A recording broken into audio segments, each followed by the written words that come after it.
What is up, everybody? Welcome back to another episode of Chicken Bone Alley. I guess this is post 4th of July edition. What is going on, guys? I am David. Everybody else, introduce yourself. To driving down the road, we have Cale, Maybin. And as always, the legend of Cale drives legend cars. Woohoo! There you go.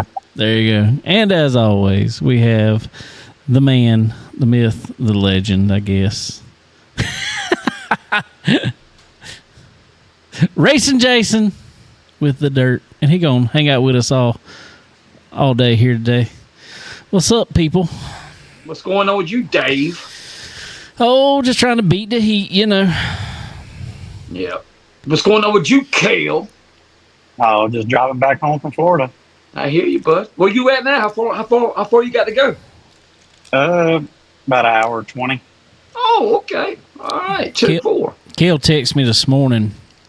Said he was coming through South Carolina and the weather was great. And I was sitting there, I'm like, it's already hot. The weather's not great, Cale. It's hot. Loving it, bud. See, Dave, didn't you tell me he's from Texas and he loves this stuff, bro? Yeah, something wrong with him. He's like Mahalia. He's like Mahalia grass because he just loves the heat, man. That's what just pops up more. Exactly. I'm going to call you Mahalia, Cale. That's it. Old highway grass. Speaking of Texas, we got to send out our thoughts and prayers with all the victims of the and families affected by all the flooding, the flash floods and stuff down there. All the girls in the church camp and all that down there.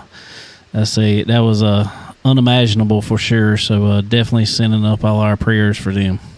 Amen. For sure.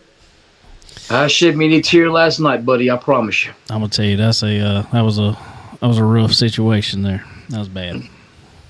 God, maybe cry now. Bad. So anyway, want to throw it out here real quick. We will have a guest on here in about 12 minutes or so, Mr. Jerry Smith. He'll be on here again talking about the Charles Hutto Memorial race this weekend coming up at Dillon Motor Speedway. We had no racing around here this weekend. I was looking, as far as my general area, I'm sitting there like, well, I knew Florence and Dillon wasn't racing, so then I'm looking, I'm like, I don't think Lakeview's racing, nope. I don't think Sumter's racing, nope. Fayetteville canceled. So I was like, well, I guess I'm sitting at home, not going to a racetrack. Yes, sir.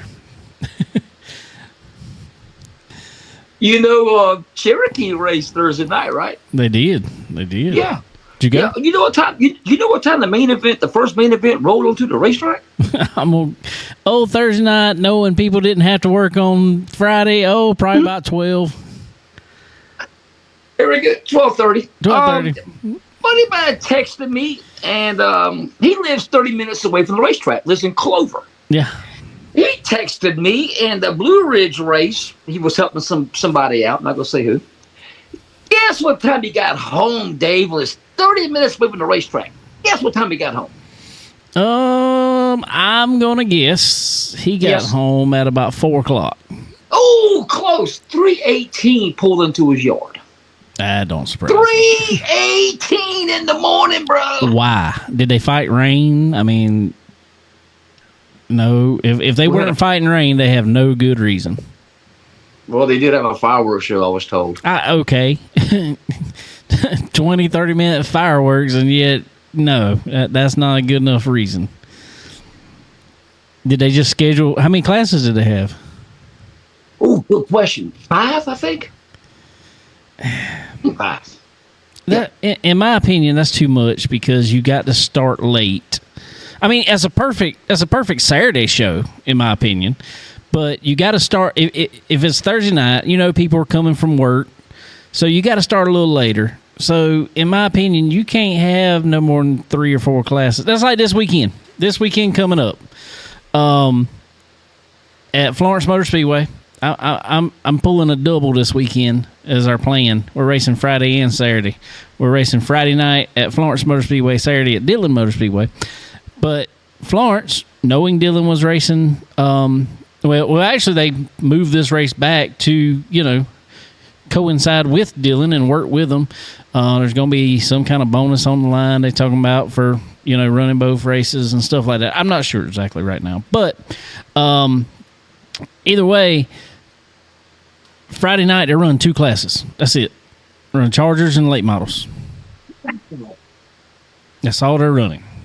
Now, the late model race is 101 lap race because it's the Sun Fun 101 that they used to run at Myrtle Beach. They're moving it to Florence and adding Chargers in there, and we're running 35 laps. So, thank you.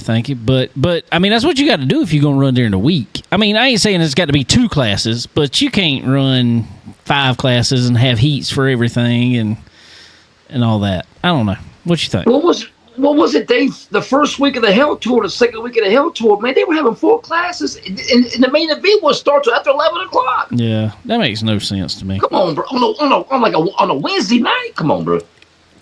Come on, you gotta have respect for the fans, man. That's your bread and butter. You got to cater to the fans, man. Exactly, and you can't put them out. Yeah, we know people weren't working. Most people weren't working on the 4th, but they had a lot of things planned.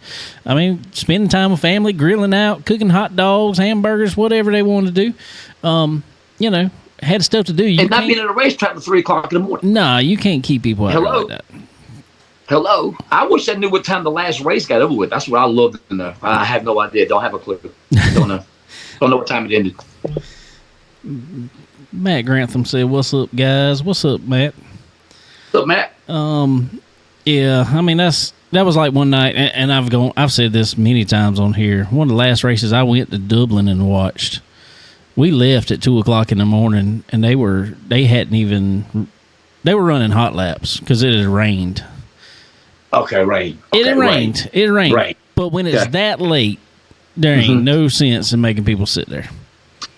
I remember one night, no rain. And that matter of fact, it's several nights. Let me just back up. Several nights, no rain. I-20 Speedway, 2 o'clock in the morning, you still have 2 more races to run. That was just a weekly. That's just how it was back then at I-20. That's how it was. Right. Oh, yeah.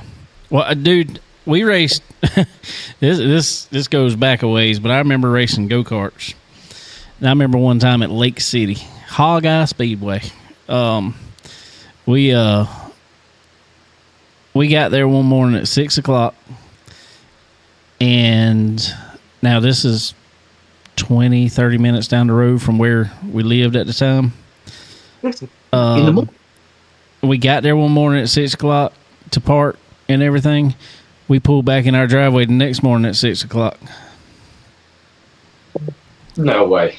We were racing mains at 3 o'clock in the morning. No way. Yeah. No freaking way. I'm sorry. It was bad. No way.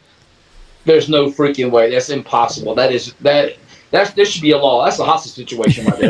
That is a hostage situation. I remember I fell asleep in the trailer. We had a little propane, heater in the trailer because it was cold that day. Yeah, it was cold. It was I think it was a New Year's race that we ran down there.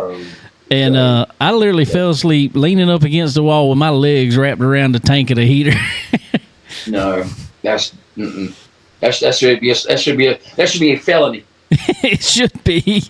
That should be a felony right there, bro. I don't know what's up with people wanting to do stuff like that. It's insane to me. I'll never understand it. I will never ever understand it. No, not at all. Not at all. Dave, I don't mind staying late at a racetrack, for track prep.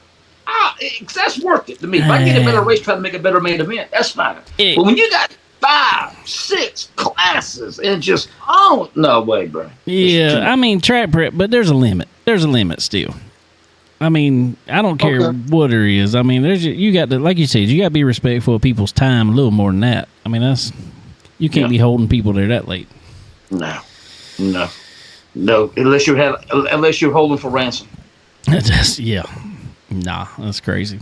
How's y'all's time go up in Ohio, Cale? Me and Levi got to travel so much that we usually don't get home till 3 or 4 in the morning every week. Yeah, but that's because of travel. I mean, how far is travel? anywhere between 45 minutes is our closest track. And then our furthest track's 3 hours and something. But when you don't get over till 1 o'clock, load up, then book it back home, you're 4:30 in the morning. I will say, we have done very good around here, around this area. I will give it to. I haven't been into dirt tracks just because I've been racing. I will give it to Florence Motor Speedway and Dillon Motor Speedway. I don't think there has been a week this season, that we have gotten out of the track past 10:30 was our latest, maybe. Yeah. So. Man, you can still go to doggone. You can still go to doggone Olive Garden or something to eat. That's early. That's early. That's perfect timing to me. And speaking of Dillon Motor Speedway, coming up this weekend, we have the Charles Hutto Memorial race over there, and Mr. Jerry Smith's on to talk about it a little bit. Mr. Jerry, how's it going today, man? Man, it's going good, other than being super hot here in famously hot Columbia, South Carolina. Well, Jason ain't too far from me. He says it's hot over there too. Yeah, he's just down the road from me. He's not very far away. But I think it was like 97 today with a heat index like 105. Thank the good Lord I work in an air-conditioned office, and I'm not outside. I'm going to tell you, it's rough. It's been rough. But I guess it takes these hot months to get back to the cool ones, I reckon. That is correct. Yes, sir. Bring them on. Bring them on. Well, Mr. I'm more like some man. I'm ready to get back to. I could do spring and fall year round. They could drop out winter and summer, and I'd be just as happy as I could be. All right. I'm gonna ask you this question before we get into talking about this weekend, anything like that. I'm gonna ask you this question. We've mentioned this on this show before.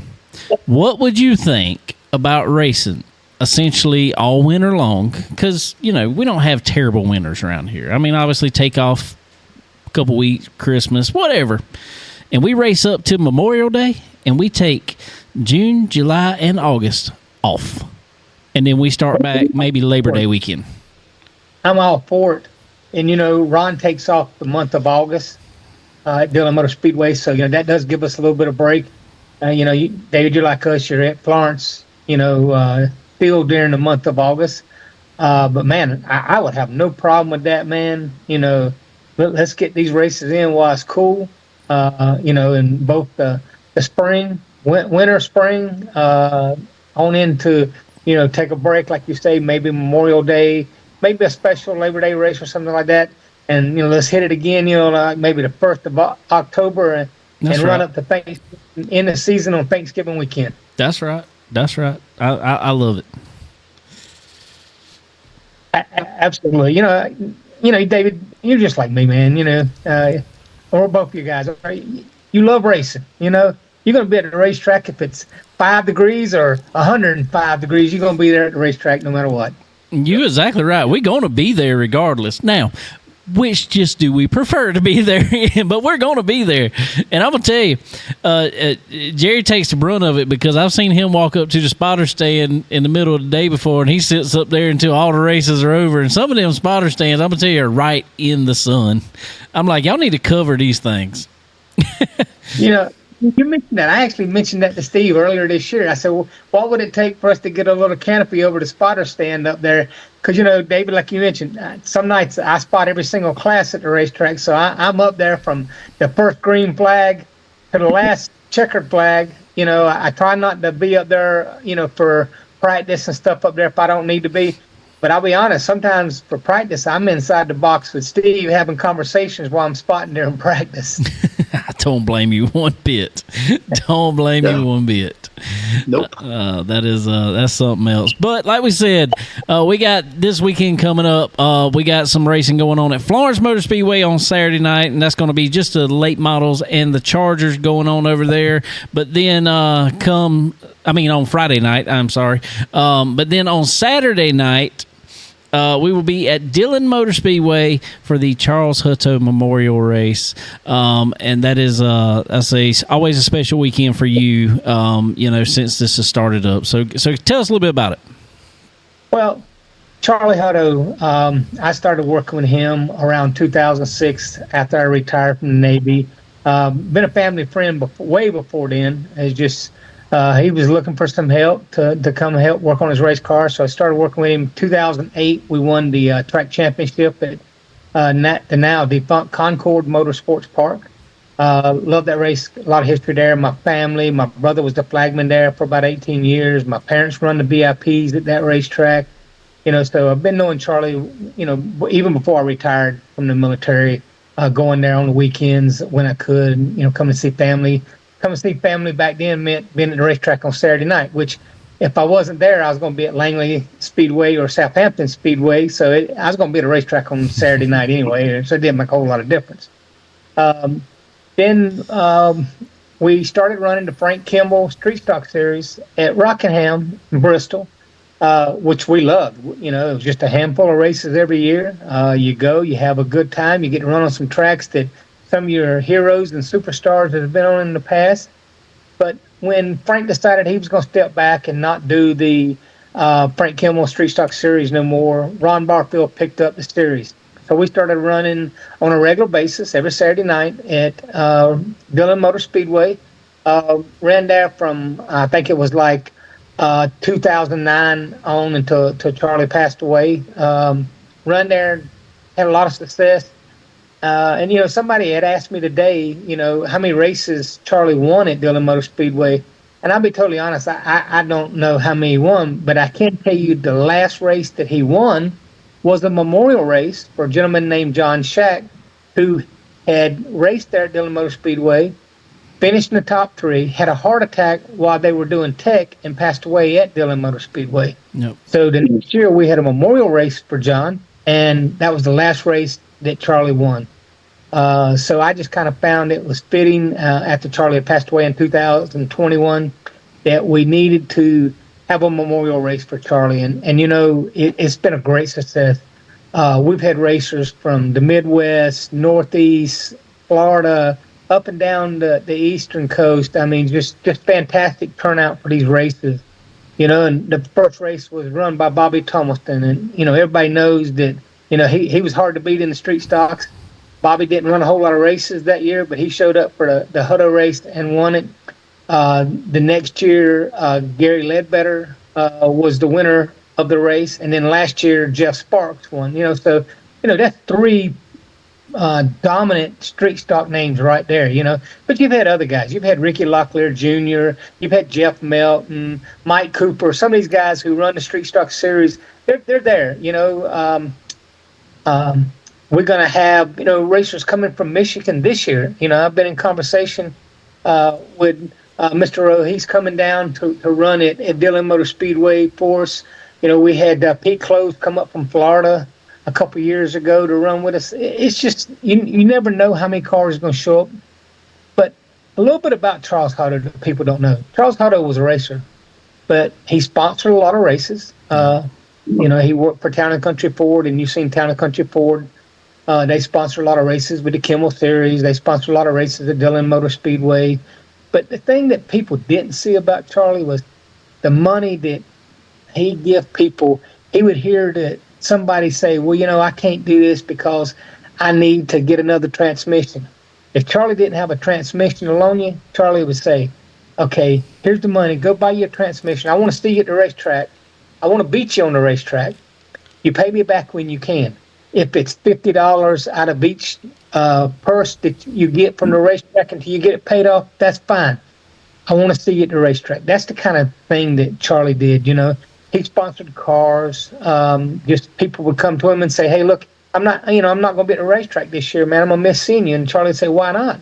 Well, we just can't afford to run it. He said, okay, well, what if I buy you tires every week and you cover the rest of the bill? Can you come race this season with us?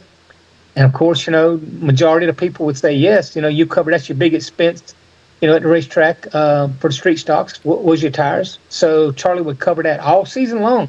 Nobody would know that. He didn't want Town & Country on the car. He didn't want Charles Hutto's name on the car nowhere. That was just a private deal he made with different people. And I could tell you so many people that I know that happened with. Because like I say, I worked with him from 2006 on until he passed away. Now, the last year before he passed away, he'd stepped back from racing because he had his grandboys Lawson and Colton was racing motocross. So that's where his heart was at then. He was at the racetrack supporting them two grand boys he had there, and they both of them are fantastic motocross racers. We got to figure out how to put them in something on four wheels, because I think both of them would be great race car drivers. But that was their love, was the motocross, so that's where Charlie was at. And that's where he lost his life at. That's where he had a heart attack at, was that motocross track with his grand boys. It was a total shock for me. I was at Florence Motor Speedway. A lot of times I'm at the racetrack. I don't check my phone. I check it, maybe once or twice throughout the evening, and then most of the time I'm checking up on stuff when I get ready to leave. Well, I checked my phone when I was getting ready to leave that night. My phone was blowing up. All kinds of people calling me and sending me texts. Is it true? Is it true? And then I was like, man, I don't know. I mean, I hadn't heard nothing. But I reached out to the family and was able to get a hold of them and confirm that it happened, But still, it wasn't my place to tell everybody that it was true. That was the family's deal to let everybody know. Now, there's a few close personal friends that I did confirm that I'd got information from the family and that's what the deal was.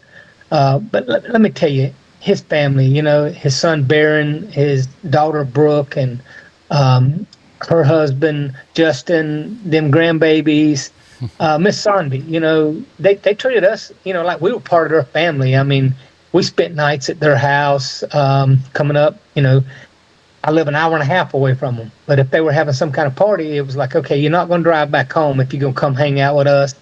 And there'd be adult beverages involved. It was, okay, you need to spend the night up here, You don't need to be back on the road coming home. So they were just like family to us, And I still, to this day, I stay in contact with Brooke and Miss Sandy. Matter of fact, I talked to Miss Sandy a little bit this afternoon and was talked a little bit about being on the show, so she knew what was going on. I've never tried to blindside the family on anything I've done, with this race at Charles Hutto Memorial. This is the 4th annual. The first year I went out and we solicited a lot of money. We sold laps. Bobby Thomaston won that race. And I'm going to tell you, he won $3,750 to win a street stock race.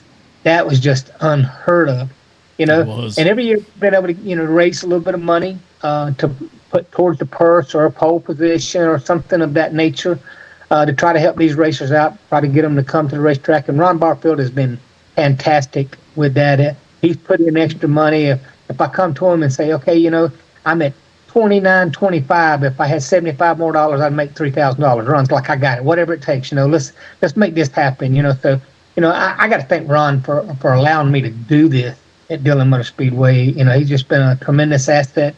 The street stock racing, trying to keep it alive, and now Boo Carlisle's got his Stars series going, and this is going to be a combination event. It's going to be a Stars and a Mass Mid-Atlantic street stock event combination.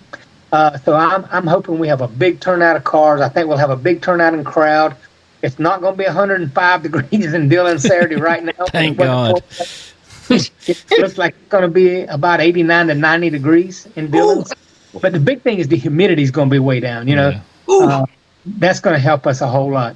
I really appreciate, David, what you guys do for racing and allowing me to come on here and talk a little bit about it. I guess you can see because I haven't shut up. Charles, big passion. He was my best friend. When I was talking to Sandy this afternoon, we were talking about some of the times we've had and racetracks we went to, and I told her, I said, one of the biggest things I missed about losing my buddy was he would call Sandy on his way home from work. I would call my wife Samantha on the way home from work, and we knew it was going to be about a 5-minute conversation because, hey, honey, I'm on the way home, blah, blah, blah, this happened. I'll talk to you when I get home. And then he was about 30 minutes from home. I was about 30 minutes from home. So that other 20 minutes, 25 minutes, that was me and him talking racing every single day on the way home from work. He got off at the same time I did. He went to work at the same time I did. So I really, really miss those conversations. I think back on a regular basis, different conversations that we've had over the years, talk about racing. And like I say, we went to Bristol and, Charlie, the kind of guy he was, he rented a condo for us to stay in at Bristol while we was running at Bristol Motor Speedway. So, just that's the kind of person Charles was. We love racing with him. he moved on from Town and Country Ford last couple of years before he passed away, and was there at Capital Automotive Group, Capital Jeep, Dodge, Chrysler of Indian Trail. And he had some great people working for him. Eric Holmberg, who was his crew chief for a couple years, 3-4 years, I think. And you got Charlie Pierce, who he worked with at Town and Country, Keith Starnes, who worked with him at Town and Country, and went basically everywhere Charlie went to. If he went to a different dealership to help train or get a dealership back up to where they need to be, he was there. Keith is my right hand man. I talked to Charlie Pierce and Keith Starnes on a regular basis now. If somebody's looking for a car, I don't care if they're in Charlotte, North Carolina, Spartanburg, South Carolina. I'm gonna send them that way because I know they're gonna get a good deal. And he's nothing against the dealerships we have here in the Columbia area, but when you send a person to a car dealership, you say this, they're gonna take care of you. They're gonna treat you like family when they get up there. That means a whole lot. And we talked about this when we bought our last car from Keith Starnes, and since about 2006, we bought 13 cars personally from Charlie, and we sold over another 20, sending people to his dealerships. Oh, wow. So because he took good care of us. We bought cars from Charlie Hutto and never even test drove them. Okay, Charlie, you have my information. I have the paperwork. I ain't got but a little bit of time. I get there, sign the paperwork out the door, 30 minutes, I'm back on the road home. Because he wasn't going to sell me nothing that he wouldn't put one of his own family members in. That made us feel good. It's like he thought of us as a family member. And still to this day, as family. Like I said, I talk to all of them, on a pretty regular basis. Don't talk to Barron as much as I do the rest of them. But we text message every once in a while, and we on Facebook message and everything. But David, I just want this thing to be a success, to live on in the memory. And next year we're going to add some different avenues in it. We're going to include more people in the memorial side of the racing. We mentioned John Shack, who passed away. L.S. Thomas, who was, a very good friend of Charles Hutto. He sponsored L.S.'s son, Brian the Dude Thomas's car. So there's a lot of connection there. So we want to include L.S. in it next year. Jake Locklear's grandpa had a heart attack at the racetrack this year and passed away. We want to include him in it, Junior Craven, big time racer in the PD area. He passed away this year. We want to add Junior's name in there. So we're gonna change it up a little bit next year and try to do some different things and include more people. And hopefully when we do that, it'll help bring some more cars in here. For sure. Okay,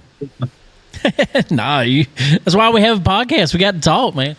For sure. That is that's awesome, man. That is that's really cool, and I've always enjoyed everything that's put on at Dillon Motor Speedway each year when this takes place, because it's always I obviously don't race street stock, so I'm up there watching it a lot of times and watching everything that's going on after the race, all the trophy presentation, and it's always a big to-do, and everybody that races in that class, if they raced against Charles or not, they knew who he was, for one. Two, everybody had a lot of respect for him, and so that's it's really cool to see, and really when you're at the track and everybody's got a sticker on their car. We've had a sticker on our car every year, and so it's pretty awesome to see that. And I'll have some stickers at the racetrack for anybody that needs some more stickers. I'll have some at the racetrack this coming Saturday. But I want to recognize some of the drivers that's been there every year. Jeff Melton, Jeff Melton and Charles was very good friends.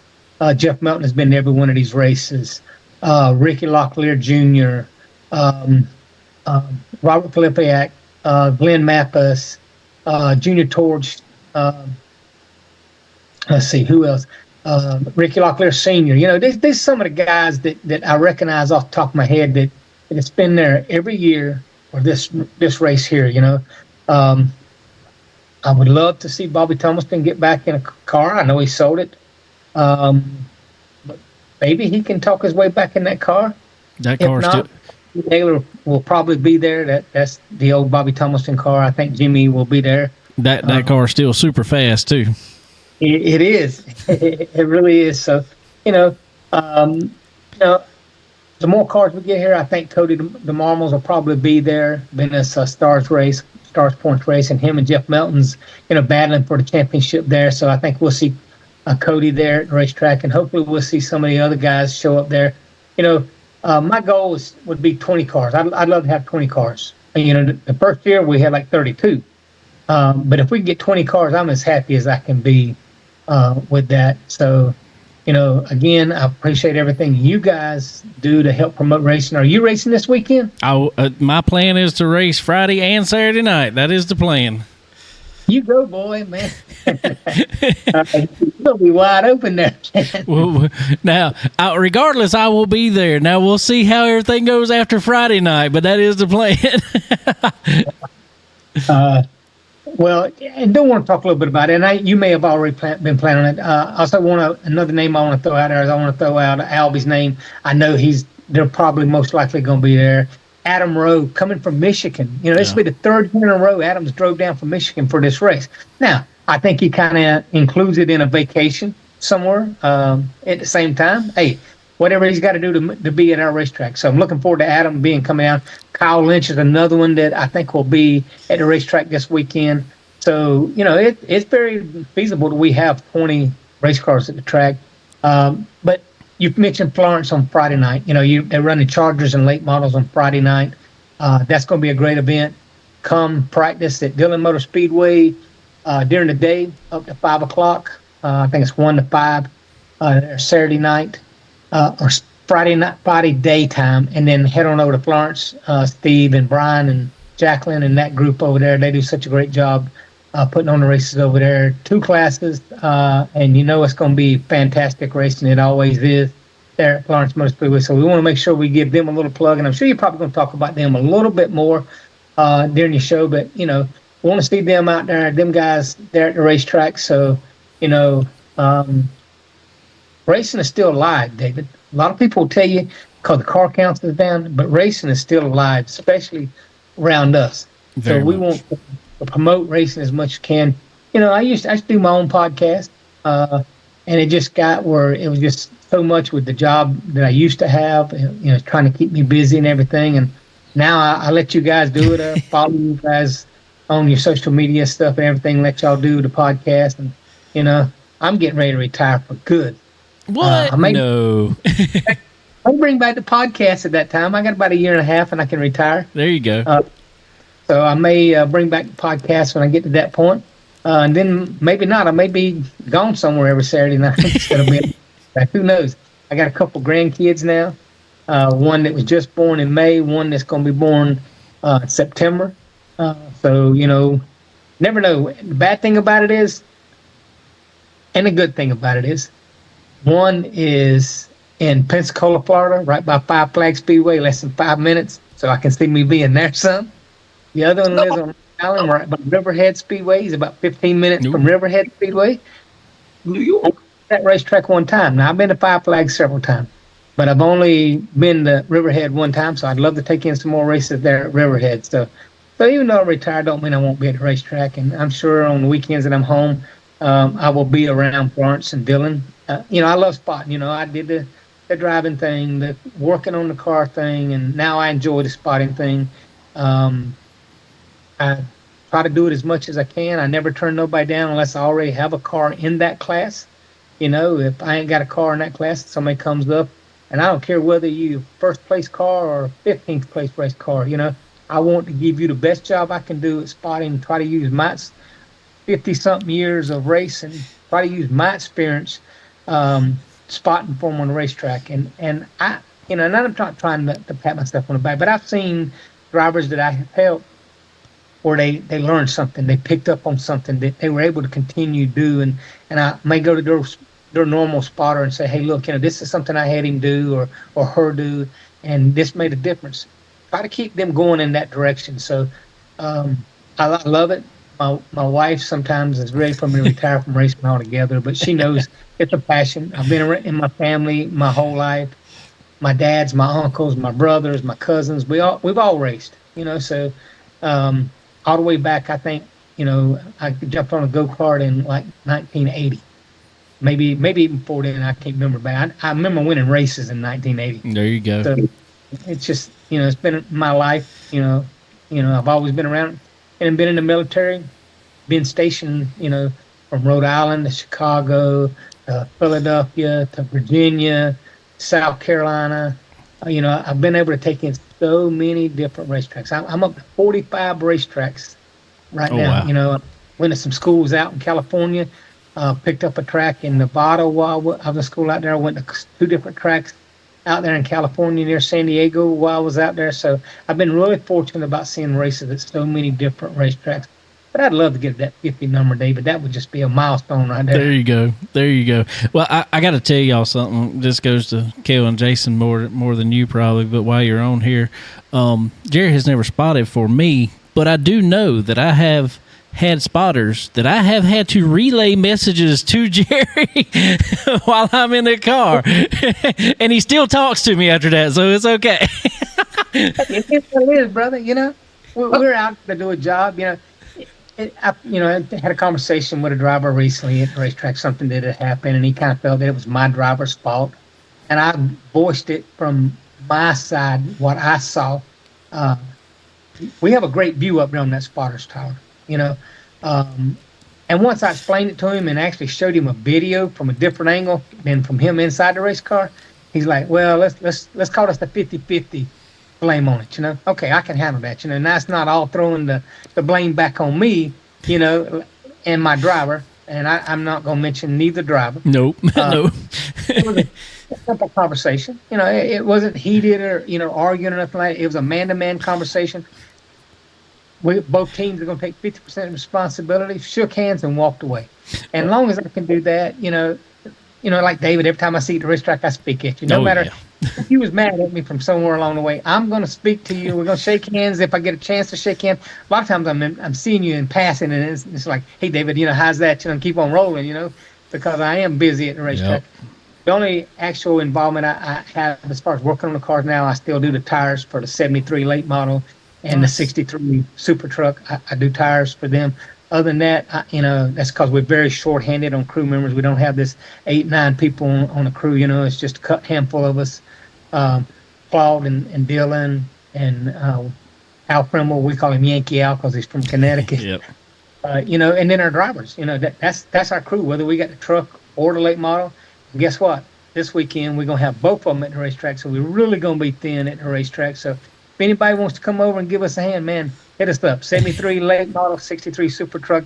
We won't turn you away, man. We'll let you find something to do if it's nothing but hand me wrenches, So there you go. Well, Mr. Jerry, I sure appreciate you coming on here with us tonight, buddy. And like I said, everybody, be sure if you can head out to Dillon Motor Speedway this Saturday for the Charles Hutto Memorial Street Stock Race, a co-sanctioned event between the Star Super Stock Tour and the Mass Street Stock Series. So hopefully, like you said, I look forward to seeing hopefully maybe 20 cars or so out there. That'd be awesome. So, but anyway, Mr. Jerry, I sure appreciate you, man, and this has been great.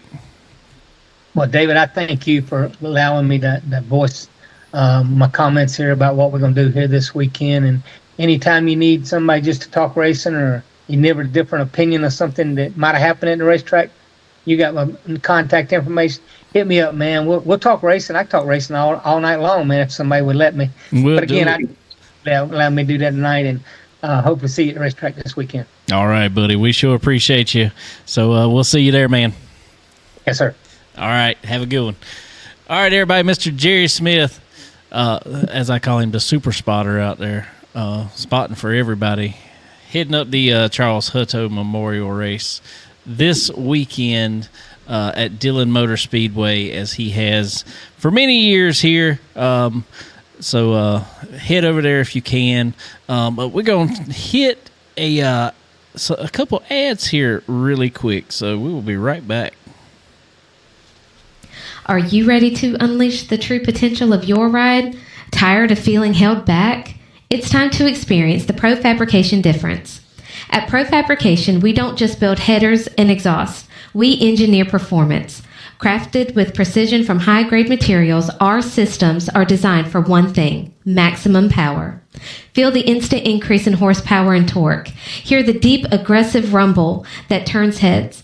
Our expertly designed headers optimize exhaust flow, while our performance exhaust systems deliver that signature sound that you crave. But it's not just about power and sound. Profabrication means durability you can trust. Built to withstand the toughest conditions, our headers and exhaust are an investment in long-lasting performance. Whether you're hitting the track, conquering the trails, or just cruising the streets, Profabrication gives you the edge. Experience smoother acceleration, improved field efficiency, and that unmistakable feeling of pure driving exhilaration. Don't settle for less. Upgrade to Profabrication headers and exhaust today. Profabrication headers and exhaust. Quality that wins. Chicken Bone Alley is brought to you by SRI Performance. They are your one-stop shop for all things racing. Do you need performance parts? Look no further. They offer a wide range of high-performance parts for various types of racing, including stock car racing, dirt racing, and more. SRI Performance also has the most knowledgeable employees in the industry. If you're looking for that hard-to-find part, they've got it. And if you're wondering how to make it work on your car, they know it. Check them out online at www.sriperformance.com. And when you do, don't forget to use the promo code CBONE10. That's C as in chicken, BONE10, and get 10% off at checkout. Stock Car Steel and Aluminum is a full-line steel service center stocking thousands of sizes, shapes, grades, and types of metals and plastic. If you need it, they have it. And if not, they work fast to find what you need and get it to you. Stock Car Steel and Aluminum also has the ability to cut orders to your specifications as requested. Their dedicated team not only brings many years of experience to the table, but they are always ready and willing to lend a hand with anything you may need. Stock Car Steel and Aluminum. Your material needs are covered here. Tired of leaving performance on the table? Ready to dominate the track? For decades, Earl Ramey Racing Engines has been the secret weapon of champions. We don't just build engines. We craft precision, engineered powerhouses designed for one thing: victory. From meticulous machining to expert assembly, every Earl Ramey engine is built with uncompromising quality and a passion for speed. We understand the demands of racing, and we deliver the reliability and raw power you need to cross the finish line first. Whether you're tearing up the asphalt or conquering the dirt, Earl Ramey Racing Engines provides the competitive edge you've been searching for. Don't just race, conquer. Contact Earl Ramey Racing Engines today and let us build your winning machine. All right, ladies and gentlemen. Also want to give a shout out to our good friend Skylar Whitfield. Go check him out, www.skylarwhitfield.live. You can see him tonight out there at the OD Lounge in North Myrtle Beach. Tomorrow, the 8th, at Brunswick Plantation there in Calabash, North Carolina. On the 10th, he will be at Bubba's Love Shack there in Murrells Inlet, South Carolina. The 11th, Old Irish Pub in Myrtle Beach. On the 12th, you can catch Skylar at the Tiki Tavern there in Southport, North Carolina. And on the 13th, he'll be 49th Street Grill, Bar, and Patio in Oak Island, North Carolina. So y'all go check out our buddy Skylar Whitfield. Go check him out, www.skylarwhitfield.live. Check him out, all his dates. Find him on Apple Music, iTunes, or whatever it is now. I don't even know all your Apple stuff. But check him out on Spotify, all that good stuff. So go check our buddy out. Excuse me there. All right, we are back. Guys, I got to say real quick before we get into any other action from this past weekend. I know I didn't get to watch everything. I tried to watch all that I could, but I do know, especially on that dirt side, there were fireworks in the air and on the track. Some low-hanging fruit there. Pretty much. Man, and I ain't even talking about just fighting. Man, and when you look on and you just see a highlight from, cars flipping coming out of four and just big old pileups, and then we got a little brawl to talk about. Man, it was an exciting weekend to say the least. It was hot. It was hot. It was hot. Cale, did you get to see any of that? I tried to watch Atomic when I was down there at Disney. I just watched hot laps, and I think maybe the first heat. That's all I saw at Atomic. Yeah. That's all I saw all weekend. Besides highlights, Mickey and Goofy wouldn't come watch some racing with you? Nah. Well, gosh, Mickey. Gosh. Gosh, Mickey. Well, Oh, boy. Mickey. Tell us about it there, Jason. Well, that scary incident. Let's start with the scary incident at Sonoy with the 604 car. That telephone pole saved everybody. That could have been bad. I mean, that could have been tragic. I heard there was some, what was it, broke ribs, broke leg, some bruised up and maybe punctured lung. I know they said lungs were in rough shape. And man, but to not be talking about, somebody's funeral coming up this week after a wreck like that is amazing. And that is why everybody, and I will repeat it, y'all see these signs on the fence says do not stand on the fence. That is why. Yes, sir. Why? I hate tier parking. I'll never go to tier parking. Smoke used to love tier parking. Dave, I'm not going to put myself in a position where I just get blasted with sand and dust and marbles and rock. I'm not doing it. I can't enjoy the race. So you will not see me do it in tier parking. And after a Friday night, Saturday night, I would suggest nobody else do any tier parking. I'm telling you, that was a scary situation for sure. For sure. And that's why you never turn back to a racetrack, especially when the race car is on the racetrack. That is exactly right. Don't turn your back. Don't stand on the fence. I mean, I get everybody wants to be close and see what's going on, but do not stand on a fence. I get scared sometimes seeing them guys in the staging lane sometimes when some of them, especially got them that come out on turn 4, and they're I tell you one that was like that right up there by you, Cale, where we went. Well, Portsmouth was like that because I stood down there, and I'm gonna tell you what, you got beat upside the head with some with all kind of junk, but it was. I'm good. Yeah, and I mean, I'm gonna tell you that is them people don't realize how fast. I mean, it looks fast, but when all of a sudden a car is up there with you, those cars are going very fast. I don't care if you're talking about anything from a legend car or a Bandolero on up to a late model. They are going fast, and if they hit you, it will hurt. I promise. Yes, there you go. That's it. So, anyway, what else you got? Well, how about the brouhaha we had between Michael Page and Corey Hitchcock? I messaged Corey today, tried to get him to come on here. Oh, really? Yeah. I couldn't ever get him. I don't know if he was just done talking about it or he didn't check his mail. He's hard at work, maybe. I don't know. Well, Dave, I got a question for you and Cale both. I didn't know Cale was going to be here. I'm glad you're on here, Cale. I got a question for y'all. Is this what we need in dirt late model racing, on track incidents like that, or just fights in general? Because in my opinion, yes, it's kind of good for the sport to get that emotional. But I'm looking at it outside the box, like sprint car guys, NASCAR guys. Well, them rednecks down there, them redneck.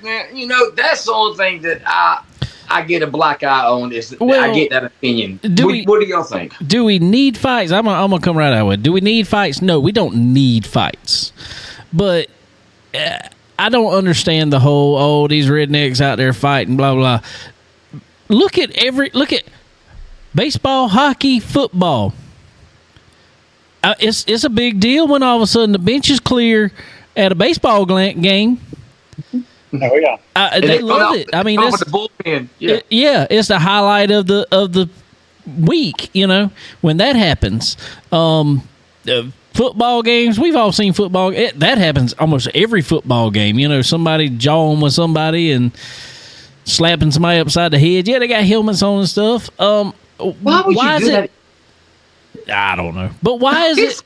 Hit somebody in the head and get a helmet on. Oh, that's smart. Go ahead. I don't know. But what I don't understand is why is it always different for racing? Yeah, like I said, no, we don't need them. But why is it different for racing? I don't know. Cale, what you think? I think that it's going to sell more tickets next time they come out to race against each other. For sure. See, I like that. I don't like them tearing up their equipment though. I do not like that. Yeah. No. Yeah. If you're going to fight somebody, go fight them. Don't tear up their equipment and yours. I agree. I forgot what racetrack it is, but is that Chili Bowl? What they say, on the front stretch, where everybody on the front stretch. Yeah. Get out there on the front, at least on the track. Don't go away from the track. Now, if you're fighting in the pits, we don't need fighting in the pits. I mean, I get it, but we don't need fighting in the pits. Let's go out there for everybody to see it. I don't know. I think a lot of times, like I just said, no, we don't need the fighting, but, and I've been on both sides of this. When you are the guy who works on your stuff all week long and puts it back together and knows how and got to pay those bills to put it back together, there comes a point when all of a sudden you reach your limit. And I get it. I get it.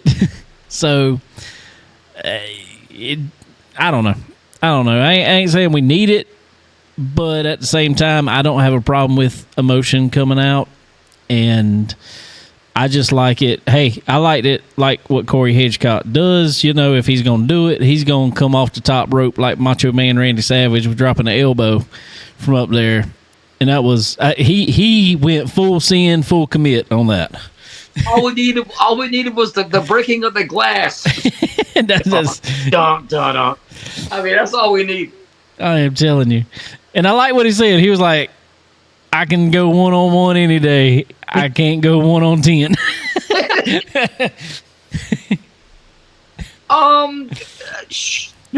Should he be fined? Should he be suspended? Should both drivers be?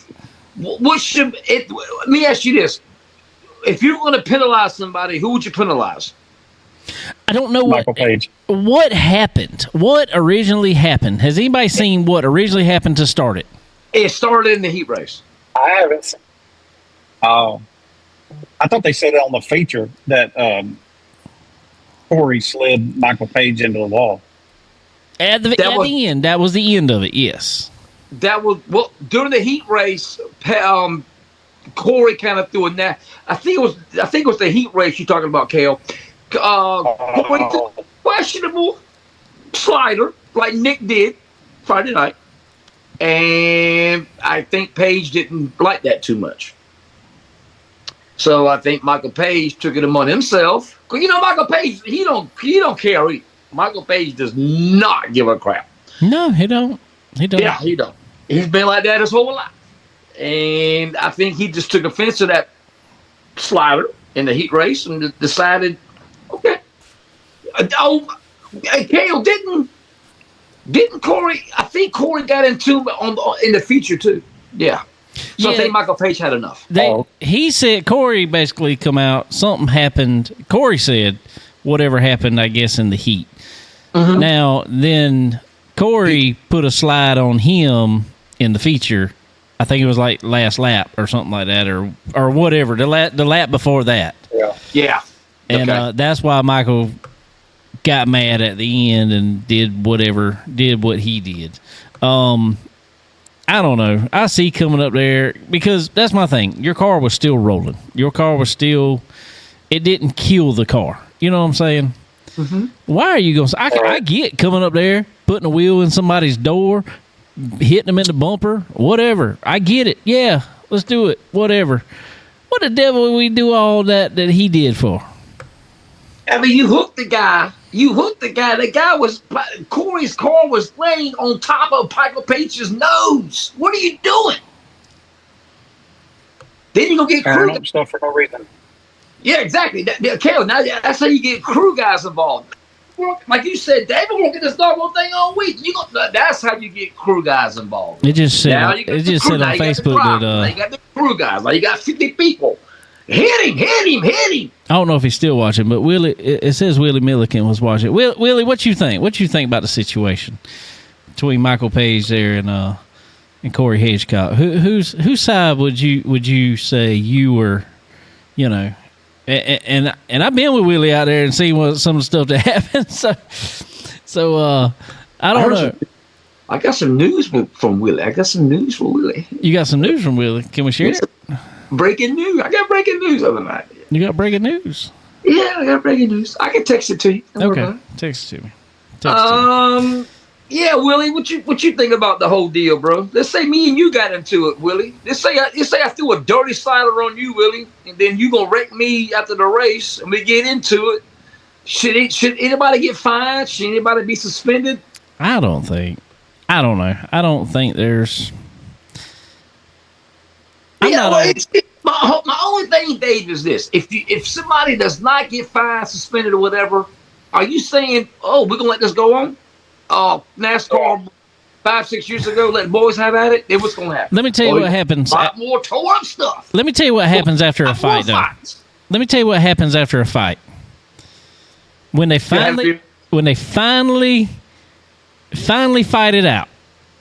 They can jaw about it for weeks. They can talk about it. They can get on Facebook and talk about it. When the fight, now apparently that didn't happen between them, but when the fight finally happens the next week, everybody's good. Yeah, it's like we got it out of our system. By the way, I'm just saying this is not a beer. It's Pepsi. I'm not. This is not a. This is Pepsi. But I know exactly what you're saying. And after the race, did you tell me about a month ago, Dave?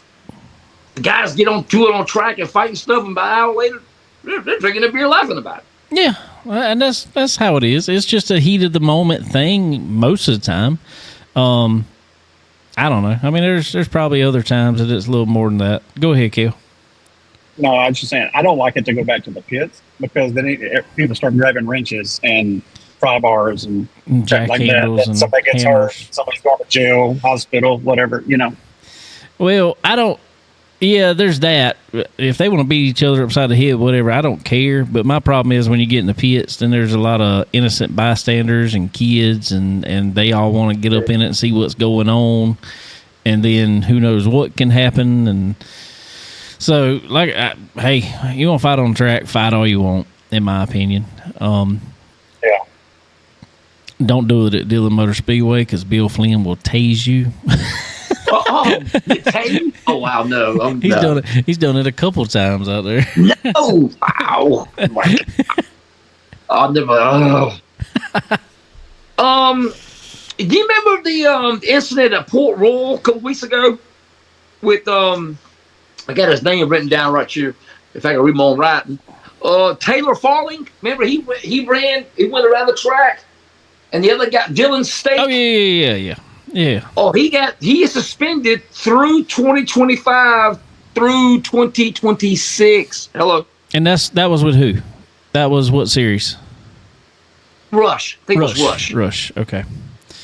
I don't know. I didn't see where that warranted it personally.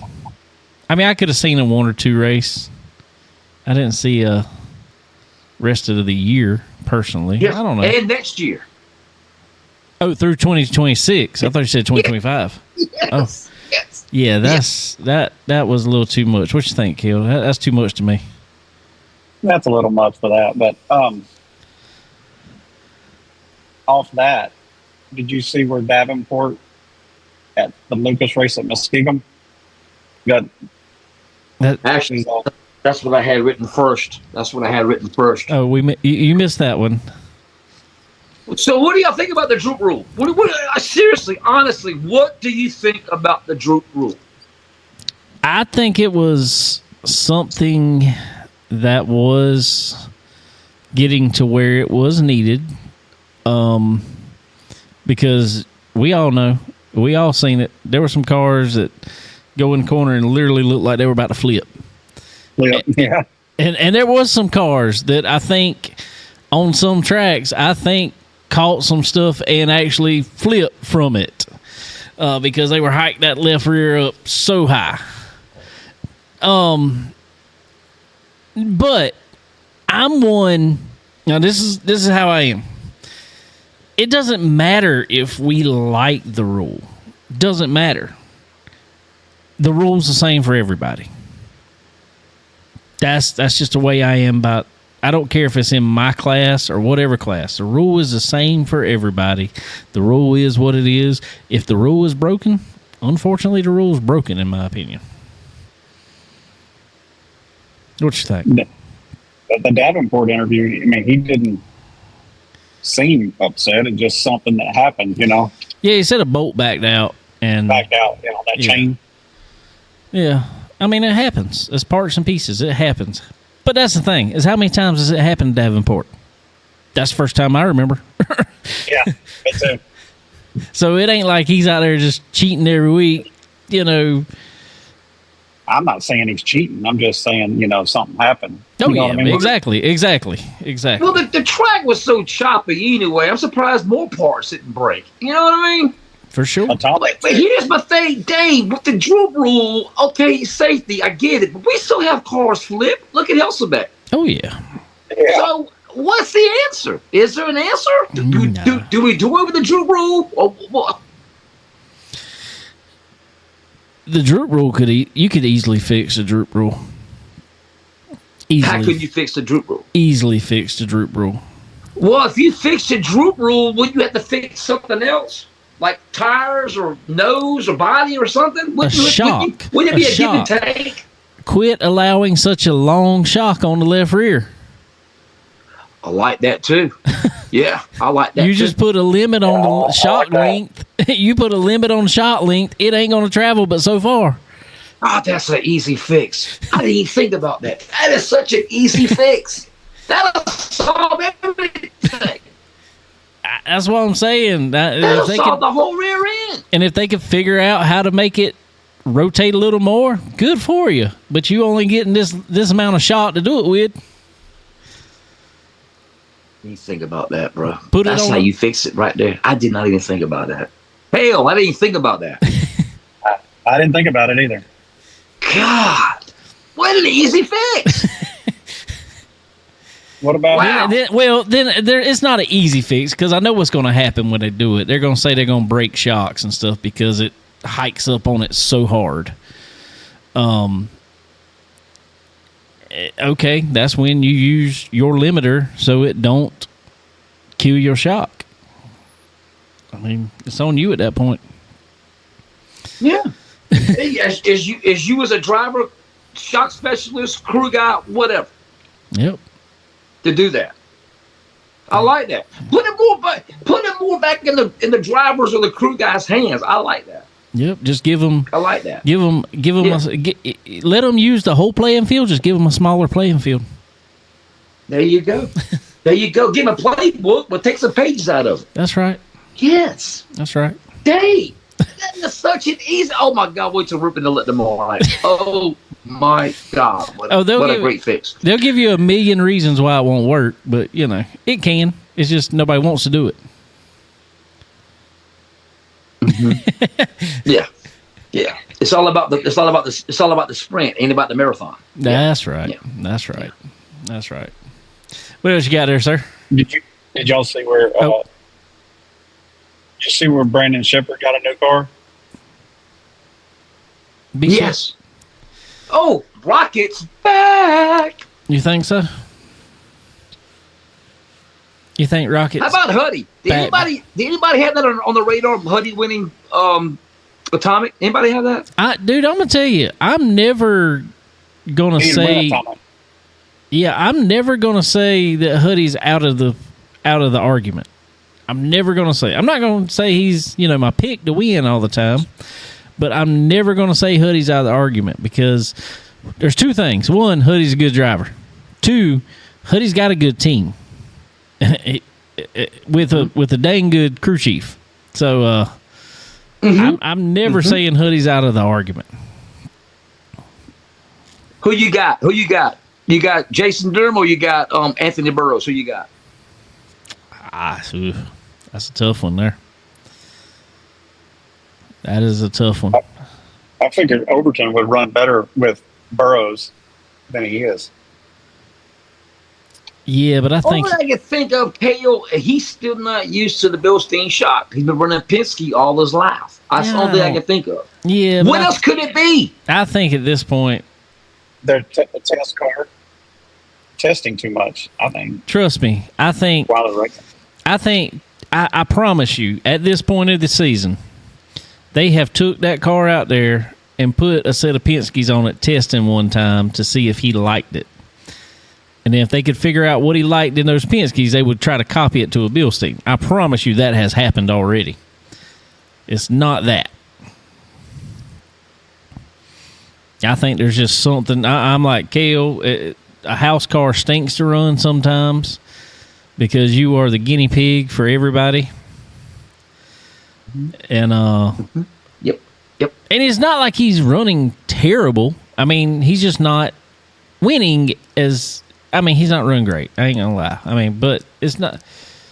He's not setting the world on fire, Dave. No, he's not setting the world on fire. Cale lost some signal right now. I figured he would going through there. So if he he's not back. He's nowhere. Dave, let's be honest about it. I love Overton to death. I love Ryder. I love the whole crew, but they're not even they're not even hitting the bullseye. They're not hitting the dartboard. They're not hitting the board right now. No, but it's one of them things that you ask. It's like, okay, they're not looking good on the track, but what does Longhorn have up their sleeve? Because we all know the Longhorn car right now is still super good. And yes, there has been updates to the Longhorn. But there's been no major change that we've known of in the Longhorn chassis in the past handful of years. So are they testing something new? Are they trying to develop something new this year? We don't know. And that is the question with the house cars you got to ask. And they could have told him, look, we know we might not go out there and set the world on fire a lot. We're going to make this car work. So, I don't know. Like I said, it's tough to judge a house car. I couldn't do it. The pressure, oh God. I couldn't do it. Yeah, I get what you're saying. But if they're telling you, look, we're going to pay you good money to come do this, just stick with us, and then next year we'll have something. Hopefully we're going to be running up front every week. What you going to do? I'm going to sit right there and give them the best. Do what? I need to text you. Remind me. Text me after the show. Okay. Yeah, I got some. Yeah. Yeah. Dave, I asked you your opinion on this. Okay, so Southern All-Stars open the motors up. Now the call counts are getting ridiculous now. 37 the other night. Dave, Southern Thunder had 12. Oof. What is going on, man? Oof. What is going on? And there's nobody running the series full time right now. What is going on, Dave? I don't know. You think it's just a rather, new series lull or something? I don't know. Don't either. I mean, Kelly Carlton is one of the most respected people that I ever met in my life. He is well respected in every aspect of the sport. You're digging a little too far, I think. And now Jason has left me. Where'd he go? Everybody's leaving tonight. Off of here. He'll be right back. While he's away there for a second. Want to go ahead and give a big old shout out to our friends over at Dixie Made right here in Florence, South Carolina. Dixie Made, guys, if you are in the area coming to join in for the Sun Fun 101 here in Florence Motor Speedway Friday night, or you're going to Dillon on Saturday, stop by Dixie Made right here in Florence, South Carolina, right by the flea market here. They're your one stop for everything. It gets you covered from head to toe. Some of the best brands. Anything, obviously from hats. It's one of them right there. It's one of my favorite ones they had. It actually says Dixie Made on it. But anywhere from hats, the shoes, I don't care. Anything in between. So stop by Dixie Made right here in Florence, South Carolina. Also, Fresh Chef up in the Race City area of North Carolina, as we always say, is all over. Conover, Concord. Let's see. I'm trying to think some other places. Mooresville. Everywhere. All over the Race City area. Statesville, multiple locations. Y'all head over to Fresh Chef. Get you some of the best food, drinks you can have. Daily food and drink specials. So y'all go check out Fresh Chef. Also, MPM Marketing. www.marketwithmpm.com. Get on track today to get on track in your marketing game on this racing game that we're in. Head over to MPM Marketing. You need somebody who knows what they're doing, and Tanya's one of the best in the business. So head over to MPM Marketing, and she will set you up for a bright future for sure. Jason's back. My phone died. I thought the dog thing was plugged in, but I didn't have the other part plugged in. Hello. You got to plug both ends in. Hello. Yeah, I'm good now. We're good now. So get back to Southern Thunder now. What's going on, bro? I don't know, man. I'm. You were saying, Kelly Carlson's one of the most well-respected people in the. I'm gonna tell you. Uh-oh. And I'm not saying he's not. I know some drivers. I'm not even gonna throw names out there that literally put it out that they would no longer run in any any series that he was affiliated with. That was talking almost 10 years ago with VMS. Come on, we're not over that yet, bro. We're not over that. No. I'm talking since then. Then. There's been some. Well, you know what I'm talking about. Yes, I know exactly what you're talking about. Well, since then? Yeah. There's been some since then that said that they wouldn't run with him. I don't know, and I'm not because I've never experienced running with him, so I have no clue. I'm just saying, throwing out there what I've seen and heard. But regardless, all right, let's break it down. Where was the race? Where was it at? Where was Southern Thunder race at? 75, Tennessee, some I-75 or in Tennessee. Yeah. Okay. Let's look at it. Okay. Hunt in the front was at Sonoya. Mm-hmm. Who else was racing? Southern All-Stars. Southern All-Stars. Where were they at? Let me go here. Okay. The Hunt the front was a Sonoya. Southern All-Stars were at Mountain View Speedway in Tennessee, which announced today that they were closing. How about that? Oh, wow. Okay. Yes. So I-75 and Mountain View are how far away from each other? Do we know? A roundabout? No, I do not. No, I do not know that. I don't know that. What was the pay difference? Okay, I can look that up right now, too. Southern Thunder was at, oh my gosh, the Big Bad Taz. And it was $7,500, Dave. And Southern All-Stars are paid only $5,000. Huh. And I want to say that the Mountain View Raceway in Tennessee is like on the border of like Kentucky. That's what I say. It's got to be in the mountains too, so they can't be too far from each other. Dave, this really blew my mind. Yeah, I don't know. I don't understand that. I don't either. I think I would go for the more money, other than just. I know there are some people that don't like running the big bad Taz that much, just for the simple fact of, wide open, hanging. I don't know. I I can't figure it out. We're talking Tazewell. Right in the heart of doggone. Now I wonder Jimmy O was damn it, that old country. We're talking about right there in dead center of it all. Yeah. Now, I don't know, man. It's just heartbreaking. I hate to see it. We have to look it up later, but I wonder how the pay breakdown was. They paid more to win, but I wonder how the pay breakdown was. I do not know how much it was to start. I have no idea. Could not tell you. Mm-mm. That sometimes is the deterrence. Whenever see, it's $7,500 to win. All right, well, second place gets $750. They're like, what? No.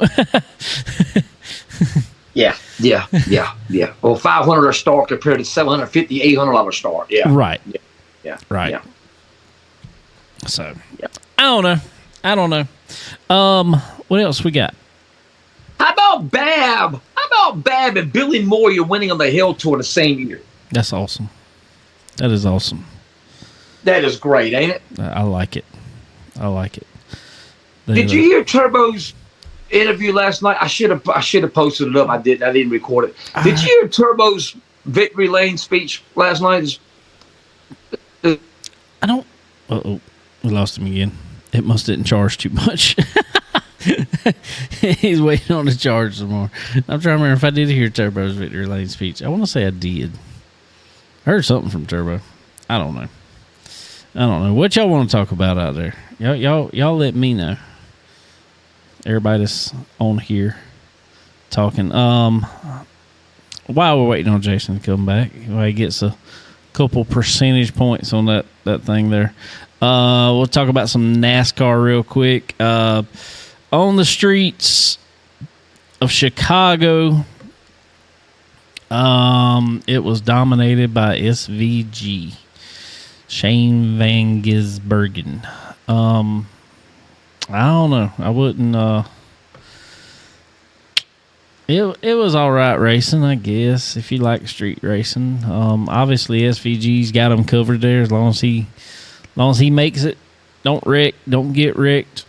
All that good stuff. He's got that track figured out. It's more in his wheelhouse. So that's good for him for sure.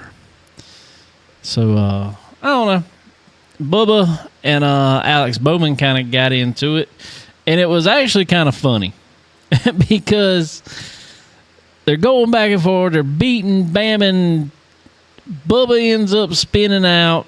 Well, after the race, Alex is kind of, man, I don't know what was going on. He kind of put me in the wall, blah, blah, blah, And he's going at it from the perspective, I guess, that Bubba was mad at him. And looking at it, I would have thought he was. Bubba gets out of the car. He's like, man, that was fun racing.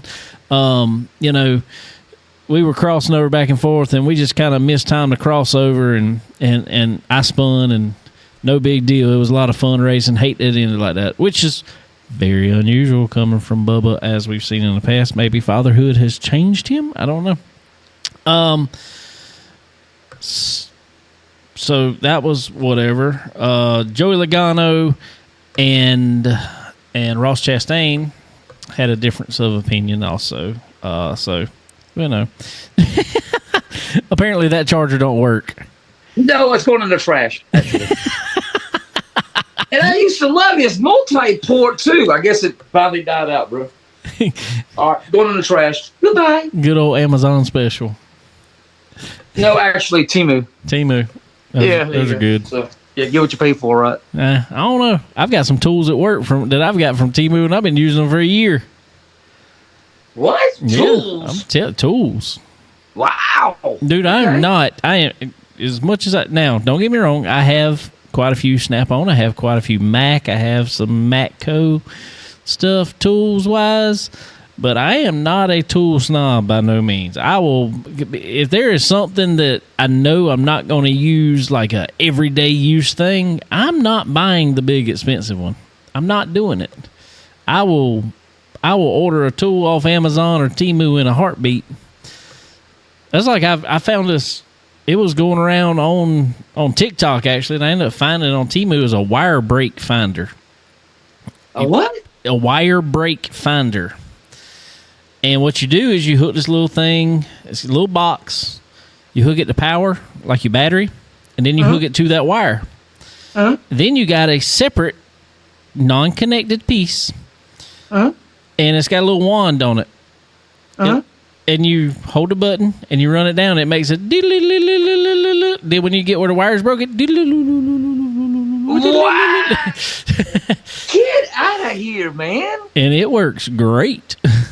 So if you have an ignition wire going on in a race car or something, it'll tell you where it's at, where it's Yeah, you can run right down your wire and find exactly where it's broke at. Wow, how about that, bro? I'd never even heard of that. I didn't know they made that. I didn't either. And then I found it, and I think I got it for like $10 on Temu, and it works great. Wow, how about that, bro? Love it. You know, I got a doggone good stud finder. It's a mirror in my bathroom. Yeah. And all I got to do is look in it. It works pretty good. Yeah. Yeah. Yeah. What else we got going on here, Dave? What do you think about? Do we like? I know a lot of drivers don't, but as you as a driver, would you like to have a 2-day show at one track, or would you want to go race this track one night and this track the second night?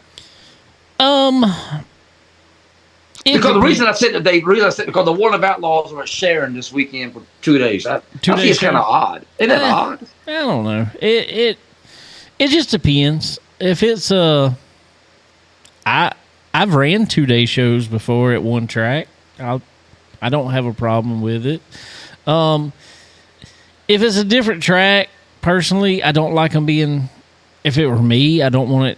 That's fine, but I just don't want it too far away. Like this weekend, we're running Florence one night and 30 minutes down the road, and Dillon the next night. So, yeah, that's great. Now, the problem is like, who was it the other week? Oh God. Well, especially dirt guys, they go from track to track, and when they get done, there's a lot of maintenance has to be done on a dirt car. We know that. All race cars, there's a lot of maintenance, but dirt car especially, there's a lot of maintenance has to be done just because washing and just because you beat them up so much. Yeah, yeah. Well, Jason Fager, that's who it was. They show up. Hill Tour race, and I can't even remember where it was. Tri-City. Yeah, Tri-City. That's right. A driver's family owns it. Yes. Yeah. That was a pretty good battle they had, by the way. But go ahead. It was, and now they ended up getting rained out that night. But it doesn't matter when you know you got a tour like that coming in like that. When you know it's a 3-day event or like 3 days back to back, people are racing. They got to have somewhere and some time to work on the car. They got to. So they need to, and they probably. I think they said that was 3 hours down the road from where they raced the night before. Yeah. So they drive overnight. Man, why not be there or have somebody there to open the gates up for them? I get they're like, oh, well, they might not pay their pit passes. Okay, well, if you're worried about that, go ahead and have somebody at the gate that day say, hey, we're going to open the gate from this time to this time. If you want to get in, that way you can work on your car, you can get in and pay your pit pass then. Or there's many track like many days. And I'm going to tell you, most of these drivers are pretty honest. I ain't saying there's not some people out there that aren't, but that's like Dillon Motor Speedway. Every week, I'm there before the gates open. We go park, get the car out and everything, and by the time the gates open, I walk back up, pay for my pit passes.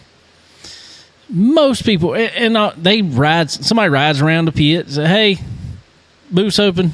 Okay. Yeah. Let me see armband. Yeah.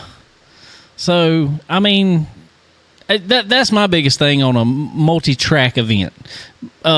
Single track is fine because you're already there. I got one better than that, Dave. I got one better than that. Am I allowed to say the racetrack? Sure. I can say the racetrack? Sure. All right. You remember when Lucas Oil had that triple? What was that? Back in March, April? What was that? Yeah. There was a Georgetown and Hagerstown, and what was the other stop at? Georgetown. I don't remember, but I do remember the weekend you're talking about.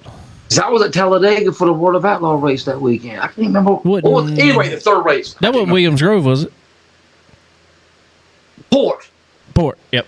Port. Yep. Very good. Port.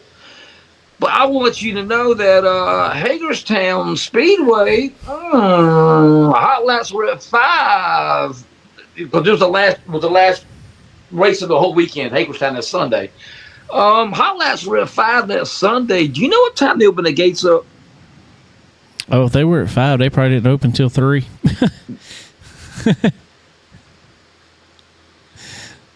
Don't make sense, does it? Can't figure it out, bro. You know what I would do? If it were me and I had to work on the car, if I pulled it in that driveway, guess where we unloading that? Right there in the doggone front, wherever you waiting in line at, right there. You want me to come race at your track? I got to work on the car. We're on the road for 3 days. I'm unloading right here. I don't have a shop. This is my shop. So if you're not going to let me in, I'm going to work on it right here. That's right. Hey, Overton, back up. I got to load the car. I got to load it right now. Back up. That's right. Yeah, I agreed. But I thought that was kind of, I ain't going to say petty, but that's just, it don't make no sense. No, it don't. None. No sense whatsoever. Especially a Saturday race. I understand. Now, like Tri-City, well, I understand that that was a race in the middle of the week, and people are working. A lot of track owners, a lot of track personnel, they have other jobs. But man, when you know something like a tour like that's coming through, you got to figure out something to make work. Got to. But if it's on a Saturday, there ain't no excuse. I remember back, I think a Spoon. Well, it was Spoon Hell Tour a couple weeks ago. I think it was the first week. Spoon. They were going somewhere the next night, and right before right when the Super Late Models ended, Chris Stapp came on there and said, I forgot where they were going. Just letting y'all know, guys, the gates will be open when you get there if you want to leave tonight. So I thought more tracks should do that. Hello. Definitely should. I mean, I know, like I said, it's hard to do. I get it, because we all know track staff isn't making no mega bucks out there. We all know that. We all know that. Yes, we do. We all know that. But you gotta look out for these guys. Yeah, you gotta figure it out. These are what we came to see. You got to figure it out. I don't care if you are the track owner. If you're a track owner and you're the only one that can be at the gate, well, go be at the gate. There you go. That's just how it's got to be. So, anyway, what else we got tonight? Got one more for you. Speaking of which, I had this written down too. Who's had the worst luck with rain in the last couple of years? Tri-City or Sonoya? Yeah. I'm going to say Tri-City. Sonoya, they get races in somehow. They get races in. Yeah, it gets rained on a lot, but they get races in. Tri-City somehow gets rained out. Unbelievable. Yeah. That's just bad Dude, luck. this past weekend, like, everything I looked at, it was just like rain. Right. Deer Creek, the finale I was looking forward to Saturday, of course, got rained out. Yep. Shame. Gosh, what a track, what a race that was, man. I was watching more of the Outlaws than I was Lucas, because I knew Muskie and I knew Atomic. You know, they're both good racetracks, but they're not Deer Creek. I'm sorry, they're not Deer Creek. Deer Creek is the bigger Fairbury. You know, well, I think I'm all in with Fairbury. Give me that black dirt, buddy. That's all I can say. Oh yeah. Well, we kind of skipped over it earlier. How about the big pile up? Okay. What was your thoughts? I heard people placing blame on this one, that one, the other one, and I'm just like, man, it looked like a racing accident to me. That's what it looked like to me. That's what it looked like to me. Could Brooding? It seemed to me when Brooding came off the gas, that's when the car got loose. Yeah. If he stayed in the gas, would he have still spun out? I don't think so, but that's hard to know. Now, unless you're behind the wheel of one. Yeah, that's right. I mean, because a dirt late model, for a lot of people don't know, they work a little bit backwards than a lot of what people think. Yeah. Well, when you're on the gas, it's digging. You get off that gas, all of a sudden it slides everywhere. Yeah. So, but it's hard to tell your brain sometimes to stay in the gas. Especially when a guy cuts you off like that, or but it just looked like a big old pack of racing, and just to me, I don't know. I mean, that's what I'm thinking. I think it was just a racing dog. Yeah, I never heard anybody say anything. Well, you better watch with that doggone Hoffman tonight, man. He can't drive. I ain't never heard anybody talk anything bad about Nick Hoffman. I'm sorry. He's nobody. Nick Hoffman has more respect in that pit area than anybody that I know of. That dude's probably got better car control. In all honesty, he's probably got better car control than anybody out there. The way he could wheel a modified, the way he could, if you can wheel something with that much horsepower on an 8-inch tire, that dude's probably got better car control than anybody out there. Racing stuff happens. I mean, that's just, that's what I don't get. These fans, man, I don't. They're not fans, Dave. They're all keyboard warriors. They're all sit-at-home car owners. They're all sit-at-home crew guys. But what is the deal of everybody's got to blame somebody nowadays? I don't get that. Like, man, why can't you say, hey, they were racing hard and just it happened, whatever. No, nobody can say that anymore. Everybody's got to place blame on somebody. Mm-hmm. I mean, racing accidents happen. I promise you. It is not a Sunday drive out there. Every time we go in a corner with a race car, it may look like we are completely in control on asphalt. It may look like it, but guess what? Every corner I go in, on the edge, I'm hoping it's sticking. On the edge. Yep. What? See, I love talking to you, man, because you're a driver. You know what it's like, man. I'd rather talk to you, That's why I marry you, man, because you actually give me the driver's aspect of it, man. It's something else, and to see these keyboard warriors sometimes, man, it's funny. It's funny. It's like I look at someone, I'm like, you have no clue what you're talking about. Where's your car at? That's what I always say. Oh yeah, well damn, well get your car out there and show me how you do it. Yeah, that's what that's why I see a lot of times, Dave.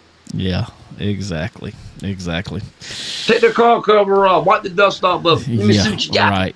They got a matchbox. That's what they got. Yeah, Hot Wheels. Yeah. Oh, speaking of, I gotta get some dirt stuff. I do have to get some dirt stuff. I ain't gonna lie. I got to get some dirt diecast. But dirt diecasts are so expensive now, man. They're ridiculous. You know a guy, bro. I know a guy. You know a guy? He's got a curio cabinet, man. I bet you if he ain't got 50 in that thing, and I'm like, my God. And the thing about diecast, Dave, yes, okay, I have over 500 race shirts. I get it. Yeah. I do. It's an addiction. But at least I can show mine off. You can't wear a diecast, Dave. I can wear my Corvette shirt. No, this is the only place I can ever show diecast off. And I got 3 new ones this week. And I say new. What you got? I say new, but they're not new at all. I don't know if you ever looked at, and you can find some old NASCAR stuff if you ever want to look for some old NASCAR stuff. Plan B sales or Plan B auctions. Noah Gregson Dover Wing car Autographed. Wow, autograph. Wow, okay. Got it for $9. Wait a minute, what? Yes, got it for $9. David, they can break it up on me, bro. Auction. Nobody bid it on it. I jumped in, got it for $9. Wow.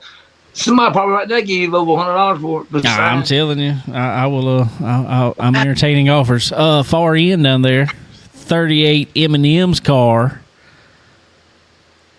Elliott Sadler. Got it pretty cheap too. I don't remember. I think maybe $15-$20 somewhere in there. Wow. Okay. Then I got a number 5, Kyle Busch. When he was in Busch Hendrick. car? Nope. That is Cup car. Cup car. That was right before they went to the COT. Okay. So, 05, 06. No, it'd have been before that. Oh, before that? Yeah, it would have been before that because COT was 07. Was it 07? It could have been. You could be right. You could be right. 05? You could be okay, right. that's what I call You could be it. Came right. out 05. Okay. So yeah, got it. I think about the same amount, about $15-$20. How much you pay for the Earnhardt car? What's that? How much you pay for the Earnhardt car? That one? Yeah. I don't know. That one's actually not mine. That one. Oh, really? Yeah, that one's Sterling's. Wow. That one's Sterling's. I think most of these actually are Sterling. Well, I say that. Not the ones up here. There's a good bit over here. Sterling he just had them in storage, and he was like, dude, put them on there. That'd be a good place for them. Now, what I will say, not this, brand new one. This one was not on the auction. My wife probably would not like me to say how much I paid for them. Shh. Yeah. Amazon, $20. Shh. Yeah, exactly. Those are new ones. And I'm going to tell you, the detail work, I'm not saying it's bad because we did get a late model. We did get an asphalt late model, new asphalt late model, which is cool. I like that. It's cool. But, man, they went up in price.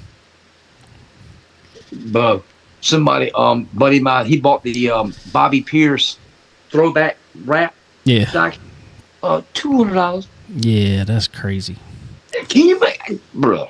Come on, man. Mine was still just 2 digits. These were still just 2 digits. They weren't. So that's what I'm saying. The dirt die caster so high. I can't do it, bro. And they need a new. And in my opinion, they need a new one because it don't look like the cars are racing now. Most of them don't. They look more like a early 2000s dirt late model. Mm-hmm. Yeah, very, very symmetrical looking. Which is good, but that's not what they look like anymore. I like the ones that got the dirt actually on the car, like it's been raced, donut on it or something. But that's how this Noah Gragson car is right there. It's a raced version. Oh, is it? Yeah. You said it was Dover? Yeah, Dover. Cool. I can't remember what year. I'd have to look at the box. Couldn't be in a couple years. It was Junior Motorsport, so. How about the Richard Petty car right there? That is Connor's actually, and that is a raced version of, I want to say the 200th win. Hey, hold on, get out of here! Yeah, it's got a donut on the side there. Get out of here! Yeah. Wow, 84, huh? Yeah, that's worth some money too, right there. Yeah, that's worth some big bucks right there, buddy. Okay, everything's falling. But anyway, we digress. All right. Well, you got anything else, sir? Just what's coming up this weekend, if you care. What you got this weekend?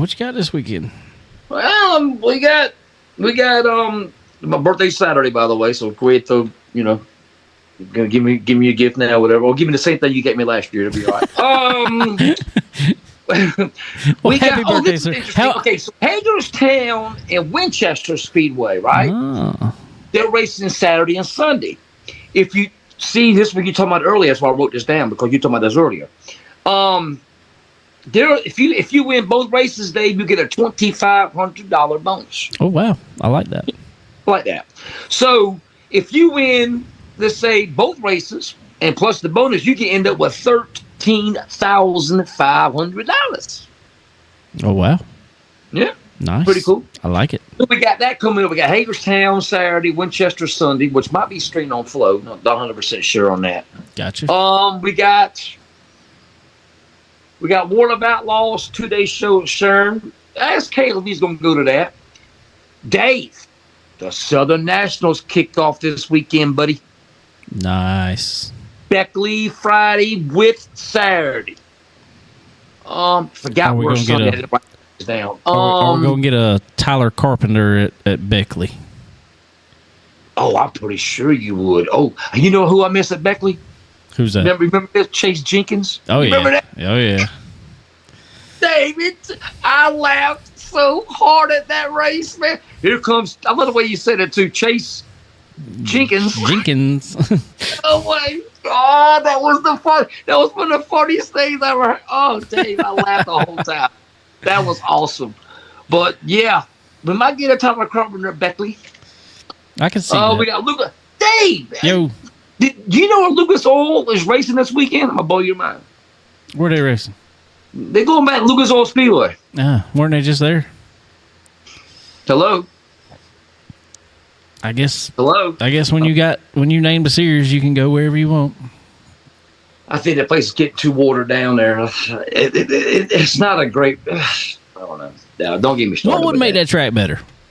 In your opinion, what would make it better? Oh no! How would you make it? How would you?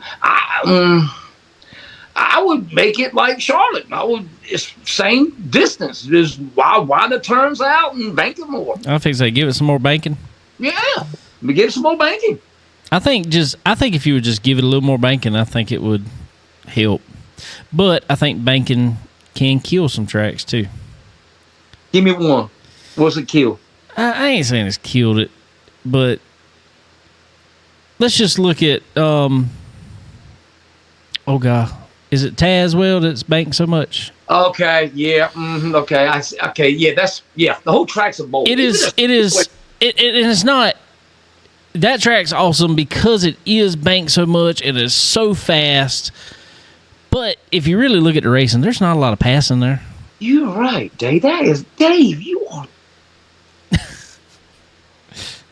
It's bland. It's man. Yeah, I mean, it's cool to watch because the cars are so fast, and I mean, but there's just not a lot of passing there. So there's a certain amount of banking that's okay, but then you get past this point. But we say that, and let's look at, let's say Fairbury. Flat as I don't know what, and puts on probably the best racing we can watch. But I think the reason is because it's flat, but it's also small.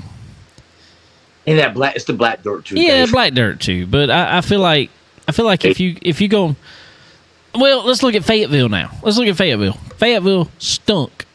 I mean, for many, many years. I mean, let's just say it. A lot of people liked it. Our buddy Willie Milliken really liked the track when it was big, fast, but there was never any passing there. Now, short bull ring style racing, not as small as Fairbury, but man, they pass like crazy there now. And that's what I'm saying. So if you're going to have flat, you got to have small. Obviously, you know, to me, I guess Eldora, if you got to have a big track and the banking, you know, is about right. You still can pass there. There's not a ton of passing even in Eldora. I mean, but that's just a big track in general now. And we've talked about this, and you're not going to like it. I hate to tell everybody, but aerodynamics come in so much play at these big tracks now. That's why there's no passing. It's not because of the track. Everybody wants to blame the tracks. It's not the track. It's the cars. I promise you. I loved how you fixed the droop rule in one show. That was awesome. Thank you very much. That was great. Nobody ever agree with it. Oh, wait till tomorrow night. Tune in. That's on Twitter, everybody. Ripping the Lip. That is on Twitter, Ripping the Lip. Y'all check it out. That's a DVR. Dave. I think y'all need some cameras on there. Y'all need some faces on there.